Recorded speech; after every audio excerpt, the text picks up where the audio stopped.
Right, we may as well get started. I still think you're a few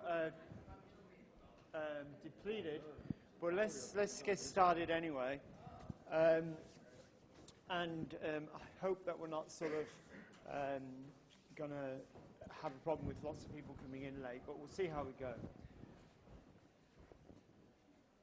Can I hear a lot of people coming, or is that a swathe of... Hello? You can't be making that noise. Okay. All right. Again, I just wanted to congratulate you all on last week's seminars. The results are all done. We're just waiting for someone to type them up and get them out to you. So they're all with that person, so we're just waiting for that to happen. I spoke very briefly with Warren, and he was equally happy with the people who were assessed by him.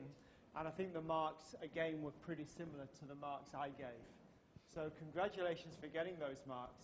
It really means that you have to try exceptionally hard now to fail the final exam, because that accounts for 40% of your marks. So those who are getting around, if you've got even 70, you're well on the way.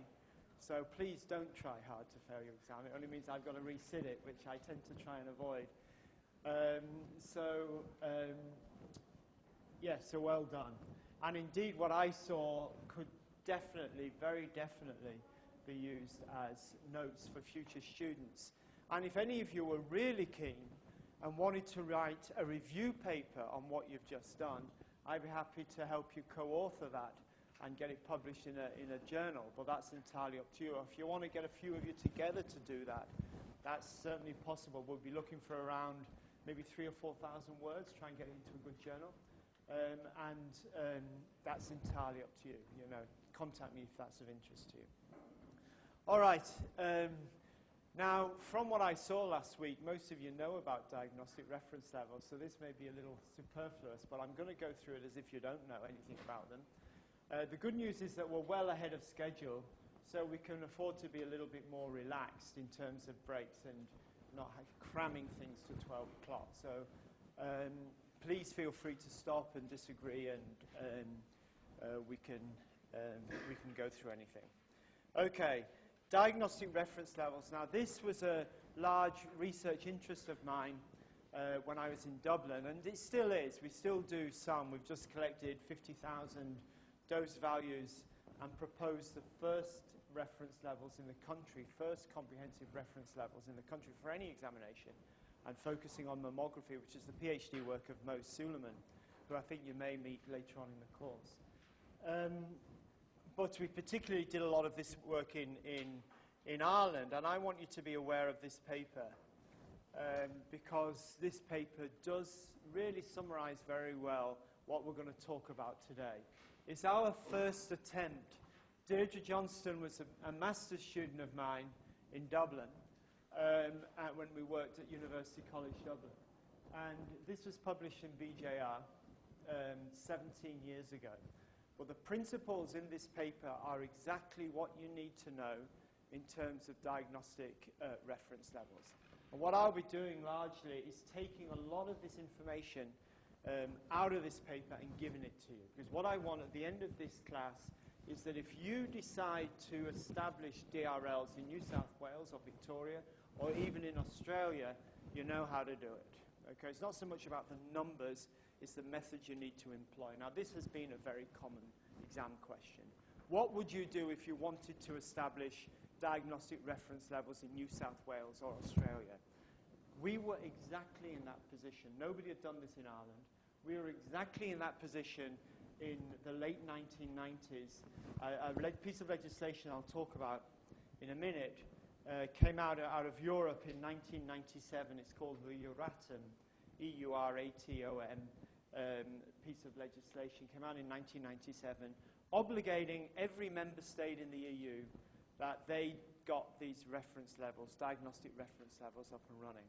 So we saw this as an opportunity and therefore decided we'd do this in Ireland. How did we do it?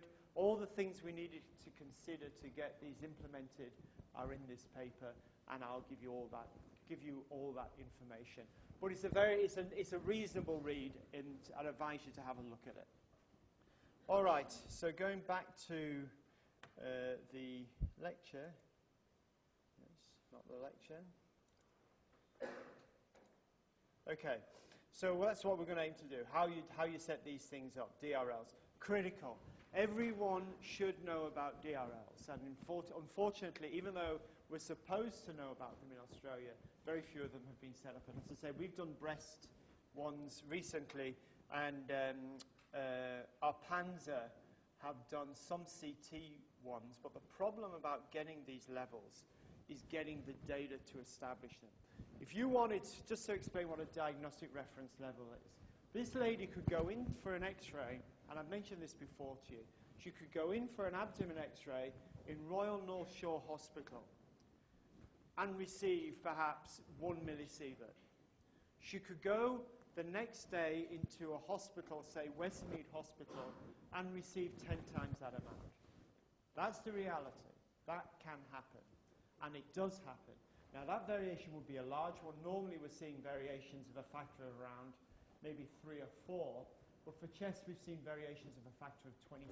That means that this fellow can go into one hospital and get 23 times more radiation for the same examination for the same person simply by going to a different hospital. What's more, he could get a large variation from within the same hospital.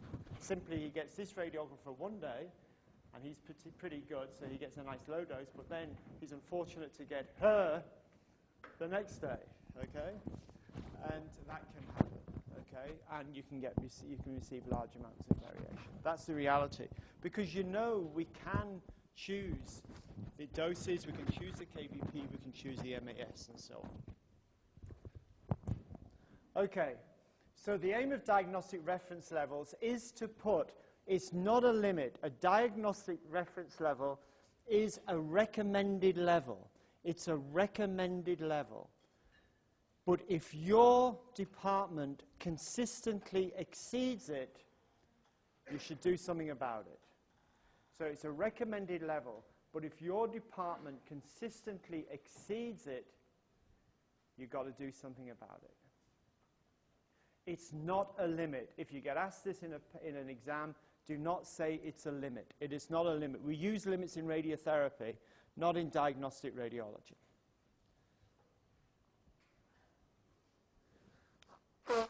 Now, you can imagine, okay, so we say, okay, let's do it in New South Wales. We're going to do it for pelvis examinations, and each examination has got to have its own. You can't have the same reference level for a pelvis as a chest. It would make no sense. So each examination must have its own. So you decided that in New South Wales, you're going to set up diagnostic reference levels for abdomen exposures, say. Okay. What do? You know, how do you find a number that represents what's going on in New South Wales? You can choose something from another country, and there are values from the UK and Europe, particularly Germany and Ireland, for this sort of thing. You could do that. I will, as the thing progresses, I'll urge you not to do that. Or you've got to find a representative value. The only way you can find a representative value is do a dose survey. Okay? So usually the first step you should take, if you're going to establish diagnostic reference levels, is do a dose survey. Because only then have you any idea what's being delivered. And based on those values, can you set a reasonable level.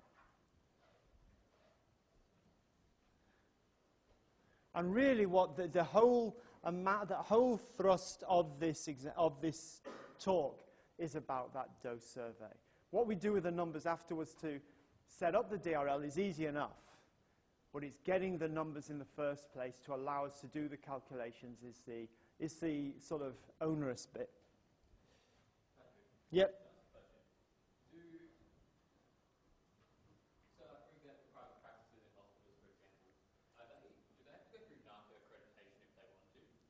Yes, they can. Do they need to, or do they? No, I know they don't need to. Yeah. But if they do, shouldn't this be something that NASA can implement and say, if you want to be accredited, we need to see this sort of thing? I think it would be a perfect thing. I think it would be a perfect, in fact, a responsible thing for them to do. At the moment, there is very little, for any accreditation, any accrediting body should be looking at DRLs for sure. There's no question about that. The problem is that I think there's still a huge amount of naivety about DRLs, that people don't fully understand them. They don't understand that we need them. And that's why our Panzer are trying to get something up and running. But the data they're getting, they're relying, because of this dose survey, they're relying on people giving them data, because you can't get a dose, you can't get a value if only 5 hospitals participate. And they're relying on people to send in the data, and it doesn't work. In Ireland, it was relatively simple, because we're a small country, you know, and we could get out there. And it was only one, for example, School of Radiography, so it had a bit of sway, and we could get out there and get people to give us doses. Here, it's more tricky, but it can be done. But at the moment, it's not being done effectively. All right, and again, I put this challenge down for the last 8 or 9 years. I've been teaching this master's course. You guys nowadays could set diagnostic reference levels. Within a year, you could set diagnostic reference levels within New South Wales, because we've got all the DICOM data. We've got the data there. All you've got to do is go retrospectively into the examination. You don't even have to go and measure anything. Go retrospectively into the examinations and get the values. And if you guys wanted to, you guys within a year could set up that, because imagine you guys, after you graduate, the spread you're going to be in loads of different hospitals. And if we had access to the data in each of those hospitals, we could produce a really, really effective diagnostic reference level, you know, for a variety of examinations. So the ball's over to your court. I'm still waiting for this to happen, okay? But it would be so easy nowadays compared with the way it was, because all the data is already in the image headers. All right, moving on.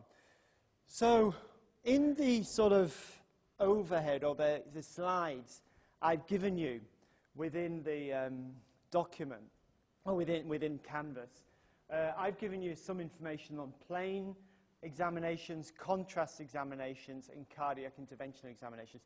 These are the ones we did in Ireland. For contrast, we did IVUs, which is not going to be very important nowadays, but we did bariums as well. Cardiac interventional, we did sort of things like coronary angiograms, coronary angioplasties, stuff like that. And plain examinations, we did chests, abdomens, pelvis, and lumbar spines. What I'm going to do here is literally focus on this. If you understand this, you understand the rest, okay?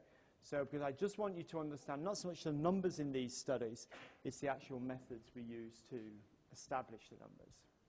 So, I think, so we're going to, today we're just going to talk about plain film, plain image examinations, rather than any sort of injections or anything like that. Why bother? It's a moral responsibility. I'm convinced it's a moral responsibility. You cannot possibly justify someone going into one hospital for the same examination and going to another hospital, or into another room within the same hospital, or within the same room of the same hospital, and getting far more dose the next day. It's just morally unjustifiable. And therefore, again, you wouldn't tolerate. Imagine if it got into the newspapers that one GP was giving you 15 times more dose than another GP for the same condition and the same drug. It wouldn't be tolerated. And yet within X-ray, somehow we get away with this, even though people are really fearful about radiation. It's a bit of a conundrum. But anyway, we have a moral responsibility. We have a legal responsibility, as I'll show you in a moment. This isn't a choice. We are legally obliged to do this, and yet no one is really grabbing it and taking control of it. Although our PANs are trying hard, but as I say, they're sort of weakened because the way that you get these things done is to have friends in X-ray departments. If you've got friends in X-ray departments and you tell them, just for the next 2 weeks, go and get those doses from me, they'll do it. Now, you're all my friends. Okay? So I'll leave it there. Okay. All right. So we got a legal. So this is the problem that the PANs are facing. There is a dose-reducing efficacy argument. Okay. By that, I mean that if you look at the data, particularly the best people who have done stuff on this is the UK. The UK have done lots of different work on this, and they published reviews every 5 years for a number of years. There was a scientist there called Paul Shrimpton who co-supervised a couple of master's degrees with me. Really, really good scientists. And every 5 years, you got these really readable documents that documented the DRL situation. Because a DRL is dynamic. You may do a dose survey now and get a value for now. But in 5 years, that value may be completely irrelevant for whatever reason. You could be using different technology. You could have moved from film to digital. You can move from digital to something else. You know, it changes. So you've got to keep updating it. Once you start, this is a sort of a 5-year process. You've got to keep updating it. It's got to be dynamic. Therefore, in the UK, what they did, they kept collecting the data. The first study they published was in 1992, which informed our work hugely. Then they published again in 95 and 2000, 2005, and so on. What you saw there was a gradual reducing of the doses. You saw the doses, every time they reviewed their DRLs, they went down. And the reason for that is, and I'm giving you a principal ingredient of a DRL now, which I'll come back to you. The way that a DRL works, as I say, don't worry too much about this now because I'll come back to it. But say, for example, we looked at 8 hospitals. We're just looking at one examination, say an abdomen exposures. This is dose, okay? And this is just a histogram of 8 different hospitals. And we arrange them in ascending order. So this is one hospital, 2, 3, 4, 5, 6, 7, and 8. Okay. The way that a DRL works at the moment, now it doesn't have to always be like this, but it has to be this way at the moment, is that normally we draw a line at the 75th percentile of the dose. We draw a line at the 7th, so we've got the doses, we've done the survey for an abdomen, and this is the mean value for hospital 1, 2, 3, 4, 5, 6, 7, 8. Okay?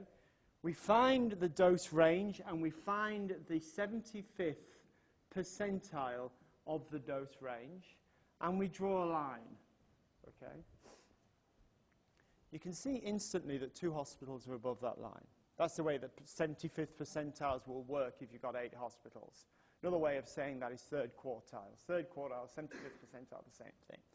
You've got 2 hospitals above it. Okay. If you've got 2 hospitals above it, suddenly they realize they are above this recommended value, and they start working on it. And they work on it, so within 2 years, their doses drop to, I don't know, to here and here. Okay? Now your 75th percentile has come down to about here. Okay? So it's an organic thing. Once you start establishing DRLs at the 75th percentile, they naturally drive the dose down. And this has been shown time and time again. So it has a huge impact on getting collective doses across a country reduced.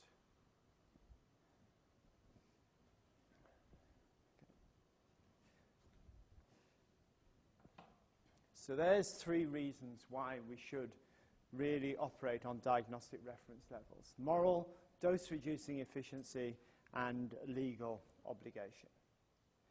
Okay. I'll come back to the 75th percentile in a little while. So we're going to focus on plain film examinations. Okay. That's the paper you need to get. It's on, well, you don't need to get it, it's in Canvas, so but you should have a look at reading it. As I said, even though it was published in 2000, it's still very, very useful. It is film-based technology, but the whole principle of carrying out a DRL is useful. I'll show you how we would do it differently, though, if we're doing it now. Okay, so let's define a diagnostic reference level. Okay, we've talked about it now, and some of you defined this last week. It's just very, very well. Maximum dose levels in medical diagnostic practices for typical examinations for standard-sized patients. There are 4 clauses there you need to be aware of. The first is they are maximum dose levels. Okay. In other words, they're not limits, they are recommended dose levels, but they are maximum recommended levels. Okay, they are recommended maximum levels. So if your hospital is one of these, and you know your diagnostic level is below what you're doing, then according to the legislation, you've got to do something about it. You've got to do something about it. It doesn't mean that because a big fellow comes in, you happen to give a dose that's above it. That's not a big deal, okay? What is a big deal is that you're consistently giving a dose above it.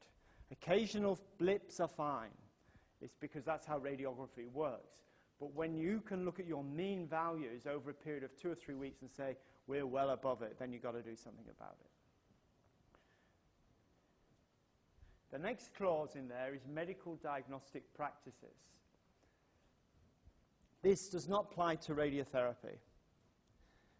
It only applies to diagnostic practices, which is what you guys are doing.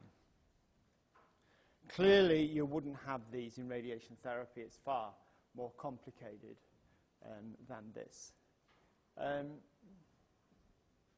Now, it did raise the issue of our interventional procedures diagnostic practice. In other words, if you're doing an angioplasty where you're putting a balloon into the coronary artery and blowing it up, the purpose of that is not diagnosis. The purpose of that is to cure the individual.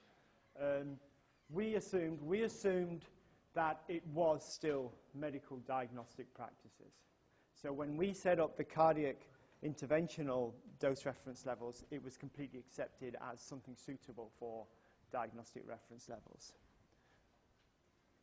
All right. The next clause in all of that is typical examinations. So if an individual comes in needing special views, that you have to do perhaps oblique views of the ribs, or you've got to do oblique views of the lumbar spine or whatever, if you're doing unusual projections, it doesn't matter, okay? This is just routine examinations. So your normal protocol in your hospital for doing chest x-rays is this. Therefore, that's what we're going to focus on. Nothing because a guy has something unusual like a patella skyline, for a skyline view of the patella or intercondylar notches or anything like that. No big deal. This is for typical examinations. And at this stage, if DRLs has taught us anything, we've got to prioritize those examinations because we're not going to do every one. In theory, every one of them, whether it's a finger or whether it's a knee, every one of them should have a diagnostic reference level, but in reality, that's never going to happen. You know, so you try and prioritize certain examinations that should be prioritized, and we'll go back to that in a minute. And the last one is standard size patients. So if a big guy comes in needing more exposures, that's fine. If the big guy comes in needing more dose, that's absolutely fine. Now, it does raise the question of standard-sized, what is a standard-sized patient, you know? And the UK have defined a standard-sized patient in their early literature as anyone, if you had a group of people, that the mean of that group, for that standardized group, would be within 5 kilograms of 70 kilograms. Within 5 kilograms of 70 kilograms. Now, some of you are looking at me in shock. You know, that cannot be right, you know. That cannot be right. In fact, when we did all our DRLs for, not the cardiac stuff people are heavy, as you can imagine, in general. But for most of it, we were actually within half a kilogram of 70 kilograms we actually found. So that 70 kilograms isn't as far out as you would think it would be. And particularly if you combine females and males in the same population, you'll find that you know, 70 kilogram works okay. Okay, so that's what they've defined. We've kept to that. I think for particular examinations, as I say, if you're doing a lot of heart work, you may find that there's heavier patients coming through for the heart work, and therefore you're going to have to up that slightly for that particular group, but you know, use 70 as a baseline. But it does raise the issue. and this is something I said to you before, be very, very wary. Do not take the easy option of simply saying, well, the UK have done this. Let me take their DRLs. Okay, they've got DRLs for everything. Why should we bother even doing with the... Because it's a survey that's the hassle. Why bother with a survey? You know, let's just take the UK levels or the German levels. But people are different. And one of the studies we show, one of the findings of our Irish study is that we, even between Ireland and England, and we're pretty similar in some things. You know, that we would expect the weight to be similar, we expected the doses to be similar, and that the weight was similar, but the doses weren't. Okay. Imagine if you set diagnostic reference levels in Australia, how relevant they would be in Vietnam.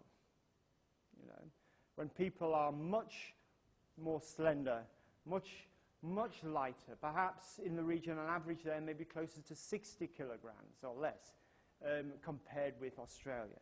So, you know, you cannot be very, very wary about taking doses from other environments and thinking they're suitable for you. Yeah? This DRL 70 ± 5, is that the current accepted for Australia? Well, you see, if you decide to do this study, for example, in a year or so's time, you could set whatever you wanted, because no one is showing the initiative. But I would think that would be a reasonably good place to start. And what I'd be suggesting is maybe I wouldn't even... we were very rigorous at the beginning, because we took you had to be within 5 kilograms of 70. If you weren't, we excluded you. The best way of doing this is take everyone. Don't complicate the situation. Just take anyone who comes in, just get their DRLs, but record their weights. You know. Pardon? Not at all. Not at all. This is simply, I don't think there is a worldwide definition for standard size patients. What we would do is in the UK, that's what they decided it was. But we could decide that 74 is better in Australia. You know, but all I'd be saying is amass all the data you can get, then we can decide retrospectively what weight we want to put on it. Yeah. Okay. So please remember those 4 clauses. If you've got to talk about DRLs, remember that it's maximum dose levels for medical diagnostic practices for typical examinations for standard size patients.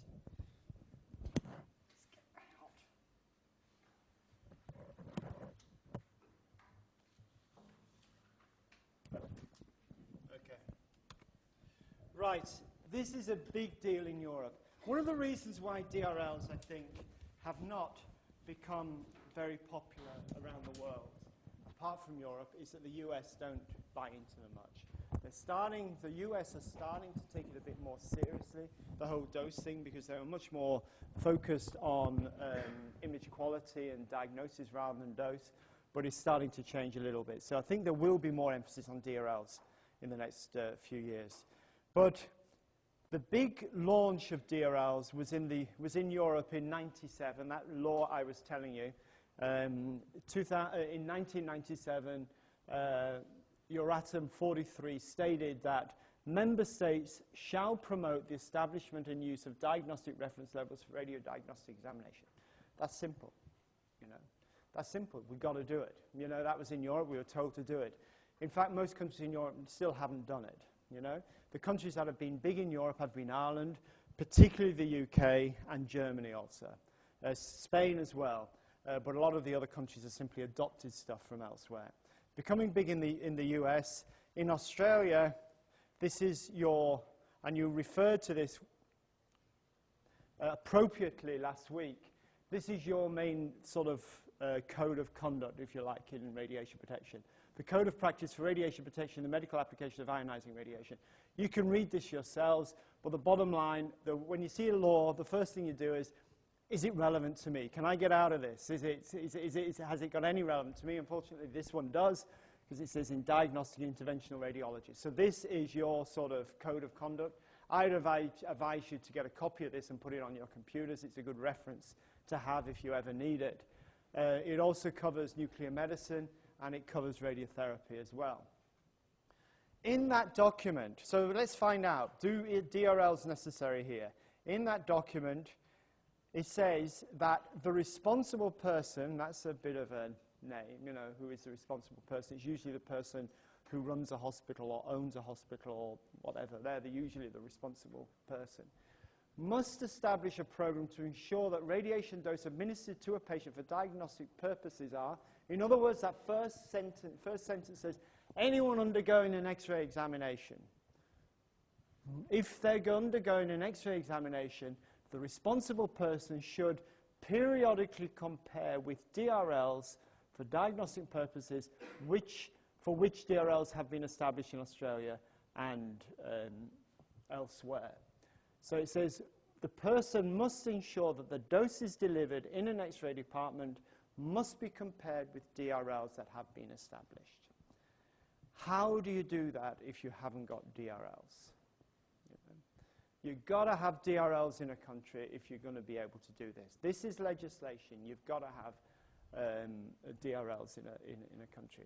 By the way, and there doesn't refer to and elsewhere. It refers to and to this next clause. Okay. So you've got to have DRLs to compare your doses with. And if these are consistently exceeded, as we said, they should be reviewed to see whether radiation protection has been optimized. Okay.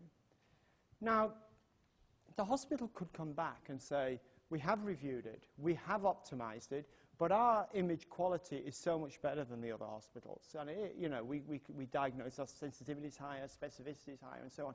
And that's reasonable. If you want to make that argument, that may be perfectly acceptable. Okay? But the bottom line was we're nowhere near that because we can't even start that process until we've got DRLs to compare our doses to. So the question whether they're legally required is absolutely yes. They are absolutely needed in Australia. And even if they weren't, for the moral and dose-reducing efficacy arguments we talked about earlier, they should be introduced. Okay. So let's now say you're convinced that we need to establish DRLs. We'll talk for another 5 minutes, then we'll have a break. So the first thing, you've got a choice. If you were the Minister of Health, you've got a choice. If you decide these DRLs got to be in place, we've got to get a process in place, he can make a decision. You either do one of these two things. You establish current dose levels. In other words, you do a dose survey that we talked about. Then you calculate DRLs based on those dose values, as we talked about here, whether it's the 75th percentile or the 3rd quartile or whatever. You could say to me, why the 75th percentile? Okay? The problem is, if your doses, if you didn't have much variation, the argument could be made to do it at the 95th percentile, okay, where you've only got 1 or 2 hospitals that happen to be blipping, then that's fine. In reality, however, you will find, if you ever do this study, you will find huge variations. That's the reality. So 75th is good. You could say to me, why don't we use the mean value? Why don't we simply draw a line at the mean value and really go for them? Say half the hospitals, if you draw it at the mean value, this reference level, then you could argue, well, half the hospitals are above. We're really going to get things happening now, Reality is you'll have a rebellion. It's best to keep your numbers in your favor. If you're one of the few hospitals that happen to be above, you're more likely to do it. But if you're just one of half the number of hospitals in that sort of collection of hospitals, you may be sort of inclined to think, it's not a big deal, we're up there with everyone else almost, So the reason why they use the 75th percentile is to sort of categorize a minority of hospitals who then sort of feel they've got to do something about it. And then you do this at a particular level. Let's say that's the 75th percentile. Or take someone else's. Okay? And again, it would be, I think, completely wrong to take someone else's DRLs when you don't know the size of the average patient, when you don't know the techniques they're using. In a number of countries they're still using films. Why would someone else's be relevant to you? Even as I said, when we did the Irish ones, we found that our doses, and I'll show you this later, our doses were quite dissimilar from that established in the UK. And there, countries and cultures are pretty close to each other, but we found them quite different. Okay, so let's say we're not going to go for trying to plagiarize someone else's, we'll go for our own. So if we do that, we've got to establish current dose levels. So how do you do a dose survey? The first thing you've got to do is define what are the priority projections. What are you going to do this on? You know, are you going to do it on fingers, wrists, elbows? You know, what examinations are you going to prioritize? Because you're going to have to prioritize examinations. You can't do, if you think you're going to do this study in a year's time, you think I'm going to do every single examination, it'll never get done. What I suggest is choose 3 or 4 examinations, and you've got a chance. How would you prioritize your examinations? So you decide next year, at the end of next year, we want to do this. And if you come to me with this, we'll do it, and we'll do it on your terms. You tell me which examination shall we prioritize. So which examination shall we prioritize? Why? Correct. Correct. Based on frequency of examinations, you've got something here that covers almost 50 to 60% of our workload. A chest image, a chest X-ray is about 50% of our plain film examination. Remember, we're just focusing on plain films at the moment. Okay? When I say films, I mean plain images, okay, as opposed to contrast examinations. So chest, yeah, absolutely. I think in the UK, I can't remember the numbers now, but on average, I think there's something like 6 million chest examinations performed each year. You know. Okay, so that's chest. Where would you go next? Why? Yes. So we've got 2 here. We've got 2 now. 2 completely different examinations, but 2 different reasons. One based on frequency of the examination, one based on dose of the examination. And they're the 2 critical factors. You want to focus those examinations that have done a lot, and you want to focus those examinations at a high dose and carry with it the highest sort of penalties from the radiation. So on that basis, where would you go? For abdomen, would you give me any more based on that argument? Skull sort of goes almost into the CT domain now. I'm sort of excluding CT. CT is definitely one where there should be a lot of focus, but that requires a completely different methodology from the one that I'm describing. We're sort of focusing on the plain images. Yeah. Pardon? Lumbar spine. Pelvis. Okay, they're the ones that we chose. You've just chosen exactly the same 4 examinations as we chose in Ireland. Chest X-rays, abdomen, pelvis, and lumbar spines. We base that on frequency of examination, and we base that on the dose and the radiosensitivity of the organs being irradiated. Now, we did breasts in this country, in Australia, because now, in the last few years, this heightened awareness of the radiosensitivity of the breast has led us to sort of focusing on breast, and we could access the images. You see, in the past, it was so hard. We had to go in there and measure. There was no records with film. We had to go in there and measure the doses prospectively. We were able to, in the Cancer Institute near Redfern, we were able to go in there and simply go back on a single computer, extract 50,000 doses, you know, because it's in the DICOM header of the digital image. It amazes me that now, when it's so easy to get these dose values, that we're not doing it more effectively. Okay. Now, there are weaknesses with DICOM headers and stuff, because you don't know how accurate the dose measurements are, but at least it will give you a reasonable indicator, and you can calibrate. You can do an odd random calibration to make sure you're not miles away, but you know, it's relatively easy.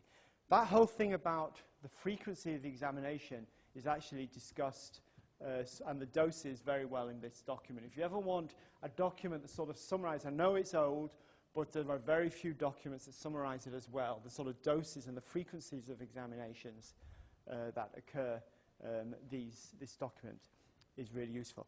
This body, unbelievably, was disbanded about 10 years ago. It was the National Radiological Protection Board in the UK.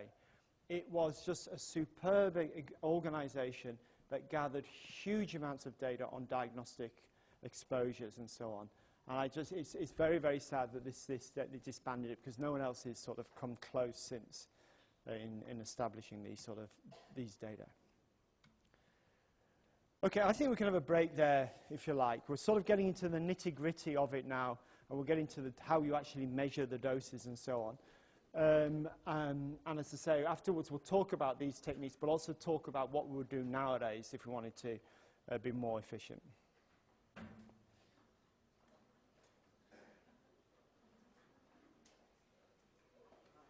Hi. I'm just wondering, if we just put an easy laser like height measure at the CT Yeah. and at X-rays, Yeah, yeah. we can, easily measure the sake of the patient and the height of the patient and even the weight of the patient. You could. And it's just a few things about why we not use that.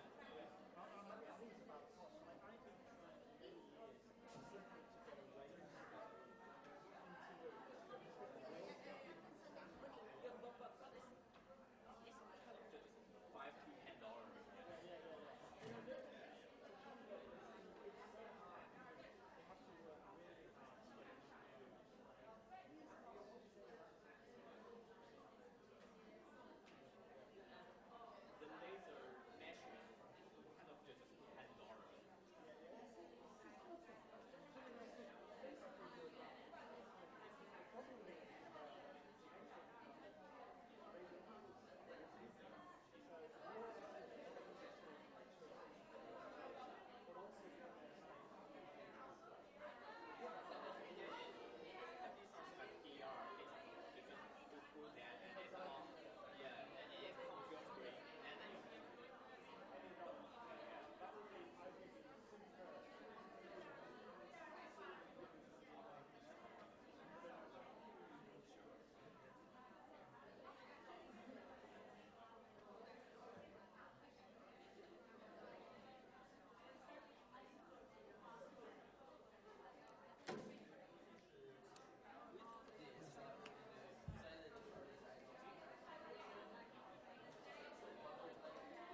All right, let's get started again.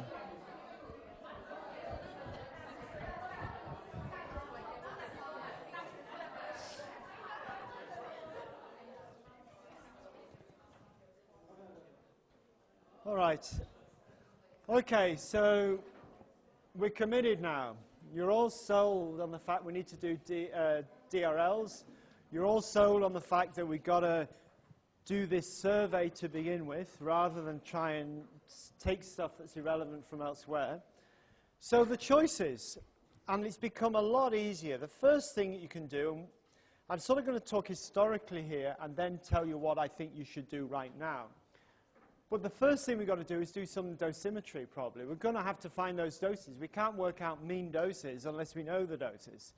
So we're going to have to get into hospitals and get doses. Now, what we had to do in these papers was literally say to this guy, you're my friend in Royal North Shore, so I want you over the next 10 or 20 patients, and I'll talk about numbers of patients in a minute, I want you to measure the dose. I want you for abdomens or chests or pelvises, I want you to get the TLD and put it on the patient every time you x-ray someone. And you can imagine that that's tedious and it's hard, but it's possible, and that's what we did. So you know from our previous discussions about TLDs, you put the TLDs on the entrance surface of the patient. So wherever, if you're doing a PA chest, you find the entrance of the patient, you find the center point, and you put it there. Okay? Now, I talked to you about TLDs and the weaknesses of TLDs. They can be, you've got to calibrate them, you've got to read them. They have a lot of uncertainty in their measurements. But I like them because they give you the dose to the patient. You know, they tell you what that patient's receiving. Although it may be slightly inaccurate, it's talking about the radiation hitting that patient. You know. And these are the classic TLDs. You know, they're about, they vary in shape and size, but these are about 5 millimeters square. And then these things went in here, and you got the numbers of light photons, and then you equated those light photons to a particular dose because you had calibrated them. If you remember calibration of the TLDs, you expose them to a known amount of radiation, you know what that dose is, you then get your light photons and you can match the light photons to the dose, so you've got a sort of a way of working out the dose. Okay, now this has become much more sophisticated. We used to have put one of these in here at a time, and you can imagine how tedious that is. If you're going to do patient studies, I always like putting 3 TLDs in at any one time. So if I'm going to measure this guy's dose to his chest, I'd have the sachet. Remember, you have to have a sachet because it simulates the surface of the skin, the dead surface of the skin. I'd have a sachet, and I would put 3 in there. Because if you've got a rogue TLD, you'll spot it. If you've only got 1 and it's a rogue, you don't know it's a rogue. You don't know how to interpret the value. If you've got 2 and they're very different, you don't know which one is the rogue.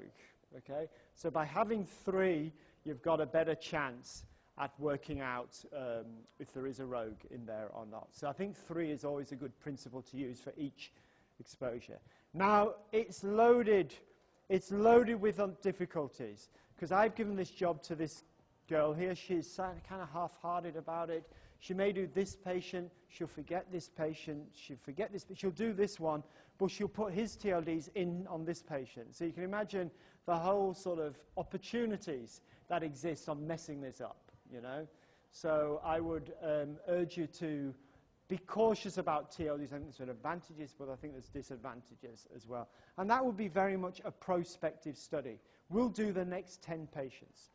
In studies of this nature, a really good, useful thing to remember is when you give someone like this lady here a job to do in a hospital, give it for a finite period of time. If you say to this person, would you mind doing this over the next few months? It'll never happen. You know, they'll say, oh, I'll do it next week. I'll do it next week, and then they forget about it and they get totally disheartened. If you say to her, for the next week, every patient that comes in for abdomens, will you do this? You know, it's far more effective. So always when you're defining these studies, define your time with your friends in the hospital. This friendship in the hospital is critical. It doesn't work unless you have these friends. So because the people will just won't do it, or they'll find a way of not doing it, and they'll mess things up. So you've always got to have a coordinator in a hospital. You can use TLDs. You can use DAP meters. You know about DAP meters. We talked about these before. They're simply ionization chambers, 2 plastic layers with air in the middle. The number of ionizations equals the work out the charge equals the amount of radiation. And they can fit just at the bottom here. They're transparent, so the light can go through okay, and they're usually positioned somewhere. Nowadays, in that 97 document, the Euratom 43, they said that this had to be in place for every new piece of equipment you ever bought. So you had to have DAP meters embedded within every new piece of equipment you bought in Europe. It had to have this. And you can see nowadays, you know that DAP meters there for the vast majority of equipment that you use now in X-ray departments. It's embedded. You don't have to look at it here. They've actually embedded it in here somewhere. Okay. DAP meters are good because it solves this hassle. You know, it solves this hassle of this sloppy radiographer sort of mixing up TLDs or forgetting, because it's measured every time. You've got a measurement every time, okay, and it's separate from the previous one. It does, though, previously require someone to still record the information, okay? And that obviously is sensitive to radiographers and so on, but it's probably a better way of doing it. However, if I was doing it, I wouldn't do any of that nowadays. So easy. You just go in and you go to your hospital and you go to your PACS system and you call up the last, when we were talking about maybe 10 patients, you call up the last 100 examinations. You call up the last 100 examinations for an abdomen. It's all there. You probably got some information on patient size as well. You could work it out from the image if you needed to. You know, so you've got it all there. It's so easy to get this data really fast. As I say, we would dream of getting 50,000 patients 10 years ago from an imaging department, but that's what we were able to do very, very quickly in the Cancer Institute over the last a couple of years ago. Okay, so and that data is usually often generated from a DAP meter anyway. So the data that's in there with the patient is usually generated from a DAP meter. So you're using those sort of technologies. You could say to me, okay, well that DAP reading is going to be, you know, the unit for DAP reading is usually something like gray centimeter squared. Remember, it's a product, okay? Or if we're using TLDs, we're talking about entrance surface dose, which will be in millisieverts. Okay? And you say to me, but didn't you say that the most useful dose measure is effective dose? I said, if you want to publish a paper on any experimental radiographic technique, you've got to use effective dose. It won't work here, because you've got to make the job as easy as possible for the clinician in the hospital. If you start saying to them, okay, now you've got all this, would you mind calculating the effective dose for me in each of these? It won't happen. So you just take what you can get. Now, in retrospectively, in theory, if someone in the university or whatever, they could start calculating this, but they don't do it. They don't. You usually use whatever the outputs are that the machine records. Okay, so it's an exception for the effective dose thing. Okay, so the next thing you've got to do. Okay, so we've worked out the examinations. We've worked out chests, pelvises, abdomens, lumbar spines. The next thing is how many hospitals. Now, how many hospitals should we look at? And this is highly, highly variable. In the UK, their first survey that they published, their first DRLs, which are still being used, this is in '92, they looked at 20 hospitals. That was 20 hospitals out of a potential amount of, I think, 880. So 20 out of 900 hospitals. In Ireland, in our study, we used 16 hospitals. But that was 16 out of 43. So arguably, in Ireland, we were actually having a far more robust sampling system than they were in the UK. But the bottom line is, And you know, you could look at big hospitals, small hospitals, private hospitals, public hospitals. You could look at rural hospitals, city hospitals. You could do all these variations. And there's a couple of, we have a couple of PhD students doing some of this stuff with some of the other guys at the moment here in the faculty. The bottom line is, you take what you can get. That's my experience of DRLs. My way of doing it would be, you've got two ways of doing it. You could simply know that you've got people in hospital and just write to them and say, look, Peter, would you like to be interested in this study, you know? And as this gentleman here said at the half time, even if you start with a few hospitals, you know, get it started. Get a few of your mates to get started getting these data, and then we can start adding other hospitals. The alternative way is to write to all the hospitals and invite them. You know, and that in a way is a random, kind of a randomization of getting your hospitals. Write to all the hospitals and see which ones respond, and then follow up with them. Okay. So the hospital selection, whilst there'll be a load of statisticians that say you need this many for statistical purposes and so on, I would say you take what you can get.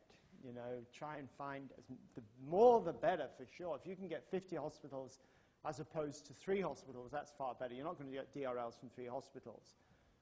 And in Ireland, we as a baseline, I think the 16 to 20 is not a bad starting point if you can get that many. How many patients? It used to be, because of this prospective nature of these measurements, that we used to talk about a minimum of 10 patients per projection. So 10 patients per chest, 10 patients per abdomen, and so on. Now that you can go retrospectively, you can do far better than that. You know, you can get 500 almost as easily as 10, you know. So I would be sort of, you don't worry too much about limiting your patients anymore, because I think you'll get far more than we ever used to get. For example, I think in Mo's work, he got 50,000 doses from, for the breast study, got 50,000 doses from, I think it was around 60 hospitals, which means around 80 or 90 patients per hospital in that study. Whereas we would have dreamed of those figures 10 years ago. We would never have got it. We would be really cock-a-hoop if we had got 10 prospective sort of measures. But again, you've got to also think about patient size, you know, and my approach to that, as I said before, is take everyone and then retrospectively look at their weights and see what once you've got the data, you can do stuff. But if you're overly sort of protective about the patient size, you know, say it has to be within 5 kilograms of 70, it becomes pretty hard. It becomes an excuse for people not to record it, because they say that guy looks a bit big, won't bother doing the measurement on this guy. And I'm not looking at you, actually. You know. Okay. So the other thing you've got to do is you've got to get information. Okay, we've decided now the examinations, you decided the hospitals, you decided the patients. You've got to get other information. It's no point going to these guys here and saying, you're high, your dose is high, do something about it. Far more useful, you can say, your dose is high, and this is why it's high. Now do something about it, you know? And these forms allow you to do this. And there's 2 types of forms if you're doing a DRL study. So you're going into your hospital, you're going to do a DRL in your hospital. The first thing you decide, okay, we're going to devote room 3 for this. Because we're doing chest, we're going to go to room 3 and the chest equipment there. First form is equipment that remains constant throughout the whole of the study. You know, what sort of generator are you using? What sort of grid are you using? What is the grid factor? You know what a grid is? Secondary radiation grid for absorbing scattered radiation? Yep. Okay. What is the grid factor in the room? What distance do the X-ray patients out in your room? Things that remain constant throughout the period of the study. And you just have to do that once for the whole of the study. Then you've got examination-specific details. You've got to know, was the patient male or female? What was the KVP, the MAS you used? If you do vary the distance, what was the distance you used? Did you use a grid for that particular examination?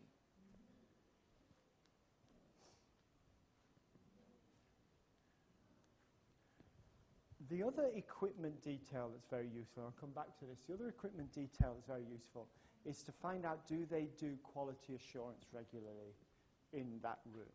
How often do they do quality assurance?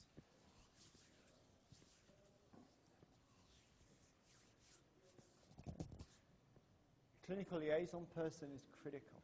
I keep coming back to this friend. You've got to have someone on your side in the hospital, otherwise it will not work. You've got to have someone on your side.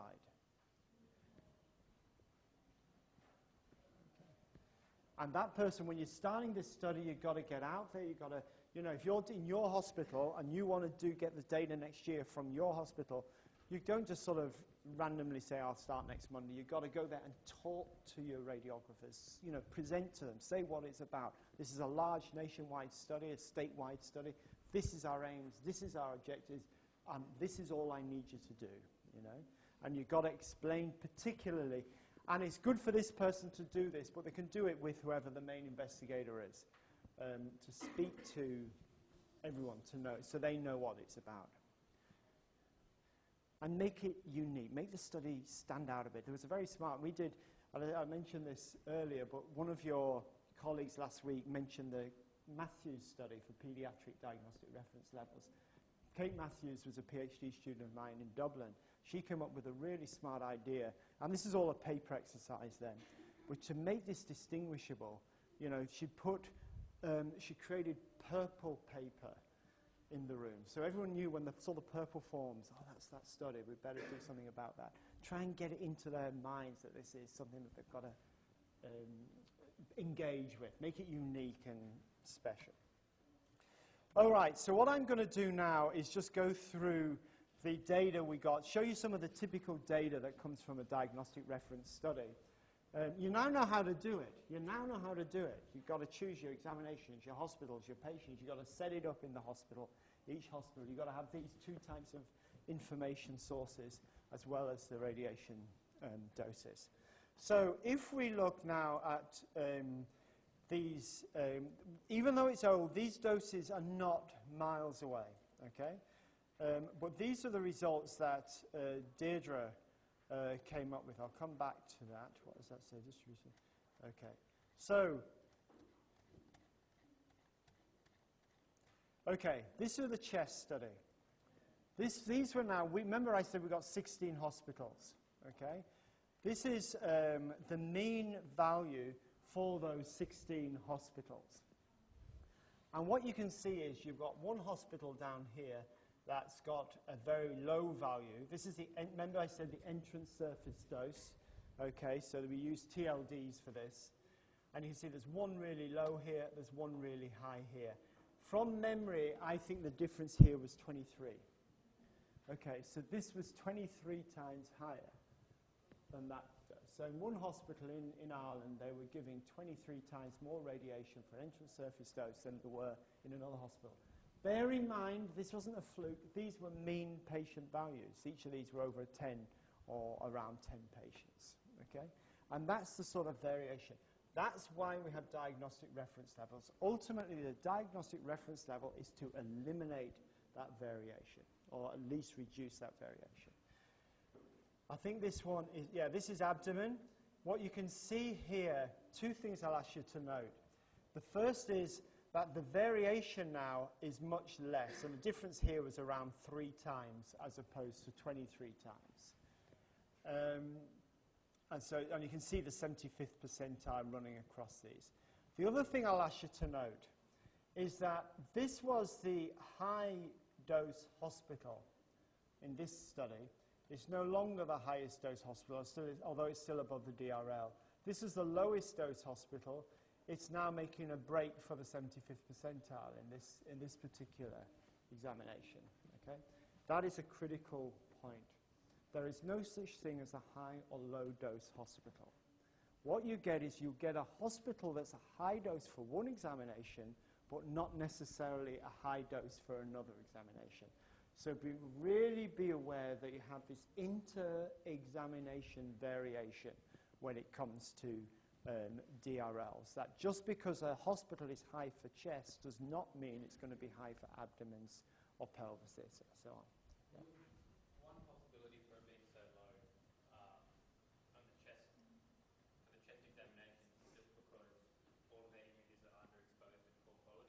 And that's a really good point, because every time I've presented this work over the years, that's exactly the point they'll come up with.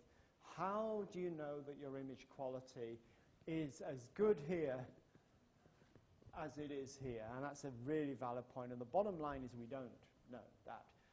Although we have done work on this in the past and showed that there's very little relationship between dose and image quality. The one thing we do, and this is one thing I didn't mention, and it's good job you brought it up. One thing we do is if a radiologist decides that an image is unacceptable, you tell the radiologist beforehand that you're doing this study and tell them if the quality goes down, because you get people starting to accept low-dose images and stuff, the quality goes down or it's not acceptable, then let us know, and we then disregard that measurement. So if you've got any particularly low-dose images within that department, you sort that out. But you're absolutely right. You could have a situation here where diagnostic efficacy is brilliant, and this isn't. But we've rarely shown that, you know. Although that study hasn't been properly done. Yeah. Okay. If we move to pelvises, we're seeing the same sort of variation. Hospital 12 now is below the 75th percentile, and it's above it here, and so on. And there we've got, this is AP lumbar spine, lateral lumbar spine, and L5S1. You'll notice there's fewer bars here because fewer people did the L5S1. Fewer hospitals did that. Okay, and that's the sort of variation that we can see. The other thing that I want to show you in this paper, if it's here, I'm sure it is here somewhere.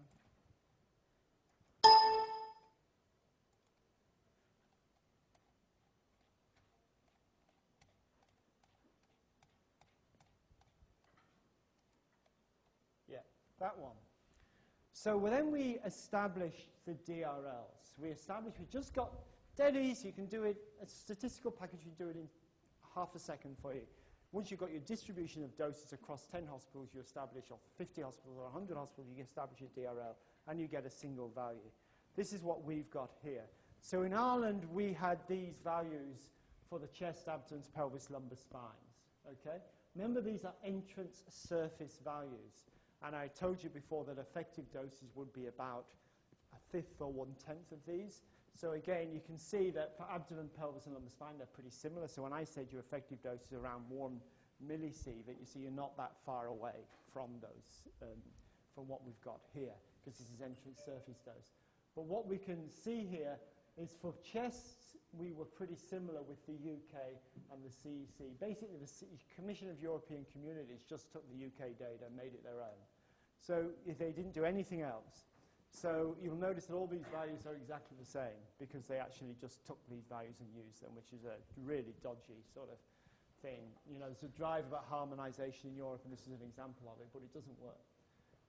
In Ireland, you can see we were quite a bit lower for abdomen and pelvis compared with elsewhere. And these are two very similar countries in a number of ways. And you can see we're lower for everything here, and then we went for it for the L5S1. So the point here is, with two countries that are very similar, be very careful adopting their values as your own, because you can see that things are they're not very different, but they can be different. And you can imagine the differences you would see, say, compared with, as I say, Vietnam and New Zealand. You know, you would see very different values because of the size of the patient. Okay. So they're the results: abdomen, pelvis, lumbar spine. Those are the sort of variations we saw. And the bottom line is there were large variations. Believe you me, if you do this study now in New South Wales, you will see large variations. There is no question about it.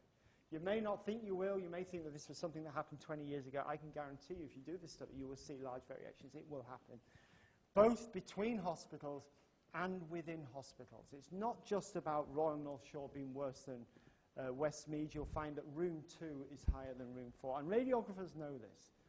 You'll often get radiographers will say, no, I'm not doing that in that room because that's a high dose. I'm moving over here. You know, and they know it, which doses are high and low. Complexity of dose variations. They, as I say, you can have high, just because you've got a hospital with high for chest, it doesn't mean it's high for abdomens. They vary across the examinations. Causal agents, the key causal agent was exposure factors.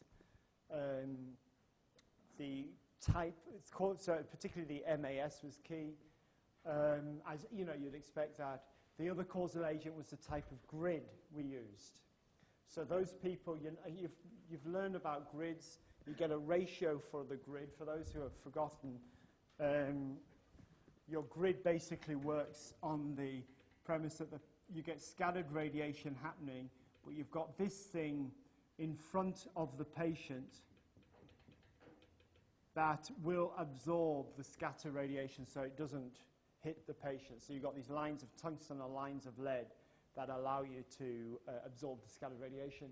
Now, grids can vary because they vary by something called two things, the grid factor.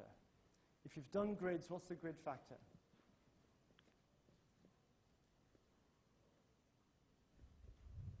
What is it?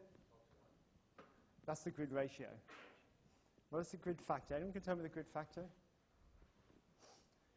The problem with the grid is that it absorbs the primary radiation as well at times. So every time you use a grid, you've got to increase the dose.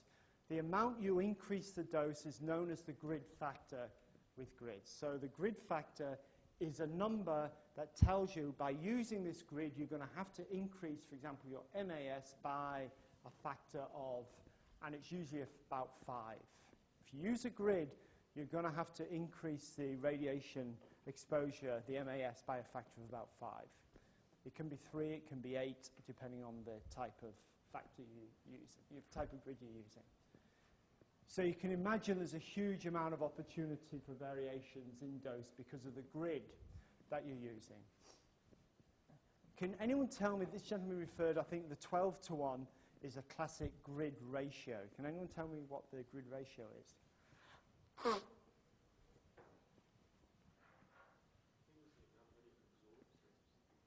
Yeah, you're not far away. You're not far away.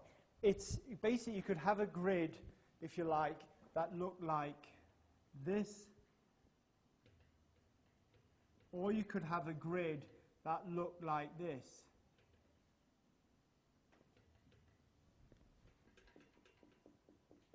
Okay?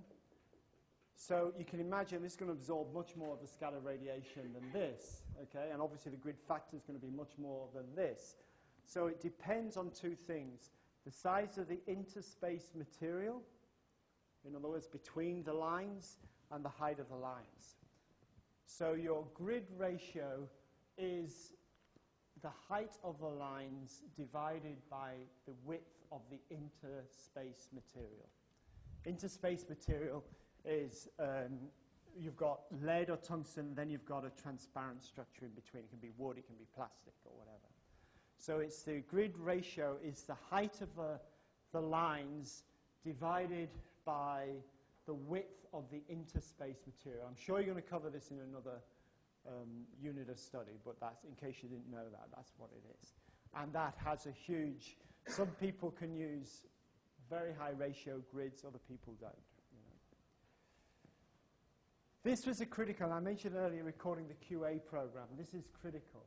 It was well shown that one of the countries that had the lowest radiation, one of the countries that had the lowest radiation doses or diagnostic reference levels was Malaysia in a number of these examinations. And it was shown that they carried out a far more rigorous quality assurance program than anyone else. So quality assurance definitely has a link with the value of the radiation that you're delivering. Compared with elsewhere, I've shown you that comparison with the UK, Irish data with the UK and Europe. Okay, and the rest of this is those other examinations which just are there for your reference. You don't need to worry about them. So the bottom line is that now you should understand why you need what they are. You should be able to define a diagnostic reference level. You should say why we bother with them. Okay, with the moral, the legal, the dose-reducing argument. You should be able to say how we can set them up and the sort of data you can get. Any questions or queries on that? Okay. All right, see you next week.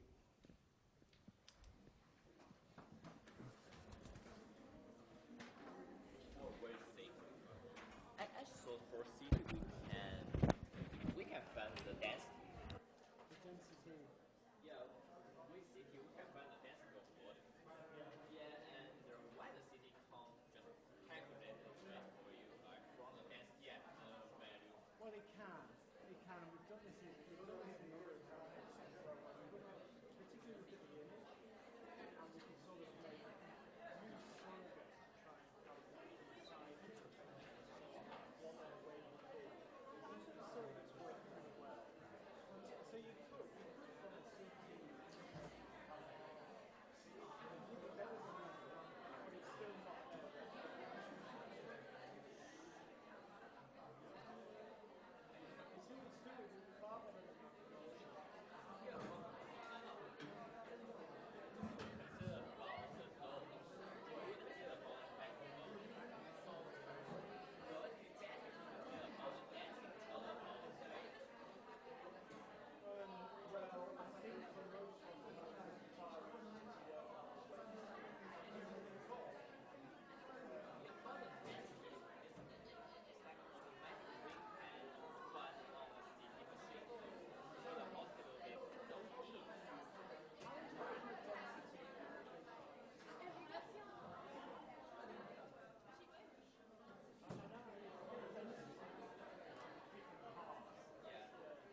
She doesn't see enough of you as it is. Yeah, see you next week. Yeah, pleasure. Bye.